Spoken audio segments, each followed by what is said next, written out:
കണ്ണൂർ ജില്ലാ ആശുപത്രി സൂപ്രണ്ടിന്റെ ഓഫീസിനുള്ളിൽ കയറി യൂത്ത് കോൺഗ്രസ് പ്രതിഷേധം. ആശുപത്രി കെട്ടിടത്തിന്റെ ശോചനീയാവസ്ഥയ്ക്കെതിരെയായിരുന്നു പ്രതിഷേധം.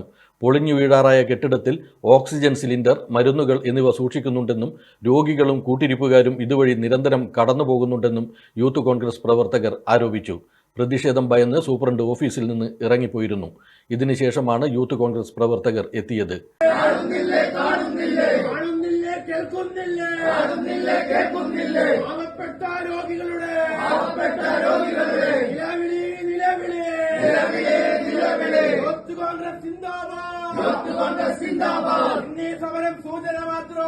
സമരം സൂചന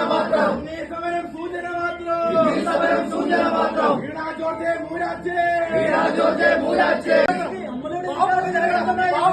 ബാധിക്കുന്ന വിഷയമൊക്കെ പാവപ്പെട്ട ജനങ്ങളെ ബാധിക്കുന്ന വിഷയം ഇത് ഞങ്ങൾ സംസാരിക്കണം.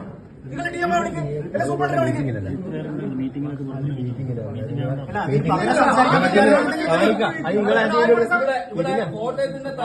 ഇതിന്റെ അകത്ത് നിങ്ങൾ കണ്ണൂർ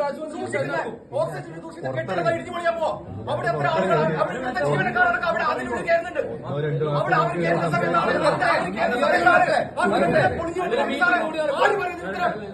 കോട്ടയത്തെ ബിന്ദുവാണ് മരണപ്പെട്ടത്. ഇവിടെ കണ്ണൂരിൽ മരണപ്പെട്ടില്ല. എന്താ ഉറപ്പ്?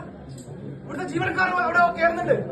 ആ അപകടാവസ്ഥയിലായ ബിൽഡിംഗ് വഴിയാണ് ഇവിടെ രോഗികൾ മുഴുവൻ നടന്നു പോയിക്കൊണ്ടിരിക്കുന്നത്. ഇതുവരെ അതിന് മറുപറ്റി അവർ നടന്നു പോയിക്കൊണ്ടിരിക്കുന്നത്. പാവപ്പെട്ട രോഗികൾ ഇവിടെ സന്ദർശിക്കാൻ വരുന്ന ആളുകൾ.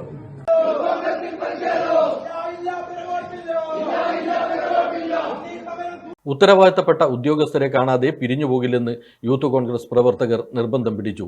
തുടർന്ന് പോലീസ് ഇവരെ അറസ്റ്റ് ചെയ്ത് നീക്കുകയായിരുന്നു. യൂത്ത് കോൺഗ്രസ് നേതാക്കളായ വിജിൽ മോഹനൻ, MK വരുൺ, സുബീഷ് മരക്കാർകണ്ടി, പ്രിനിൽ മധുക്കോത്ത്, അർജുൻ ചാലാട്, PA ഹരി, ശ്രീരാഗ് വലിയന്നൂർ തുടങ്ങിയവർ നേതൃത്വം നൽകി.